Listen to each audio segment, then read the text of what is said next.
আমি অর্থের ভিখারি অল্প মানুষকে দেখেছি। মানে অর্থ ভিক্ষা চায় এমন মানুষের সংখ্যাটা খুবই কম বা অল্প, অথবা গ্রামে জুড়ে 5 জন পাবেন আপনি।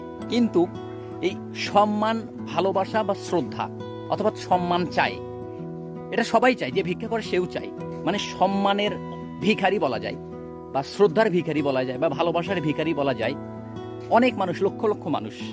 প্রশ্ন হচ্ছে এই ভালোবাসা, সম্মান বা শ্রদ্ধা এগুলো আসলে এমনি এমনি পাওয়া যায় না। এগুলোর জন্য কোনো কাজ করতে হয়, নিজের ভিতরে সততার জন্ম দিতে হয়, নিজেকে সৎ থাকতে হয়, কিছু সৎ কাজ করতে হয়, কিছু ভালো কাজ করতে হয়, মানুষের জন্য কিছু করতে হয়। এগুলো এমনি এমনি হয় না এগুলা।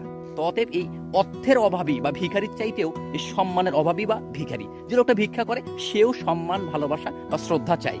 কিন্তু এগুলো এমনি এমনি পাওয়া যায় না, এগুলোর জন্য কিছু করতে হয়, কিছু দিতে হয়, তারপরে এগুলো পাওয়া যায়। অতএব সম্মান, শ্রদ্ধা, ভালোবাসা পেতে চাইলে কি দিতে পারেন বা কি দিয়েছেন একটু চিন্তা করেন আগে।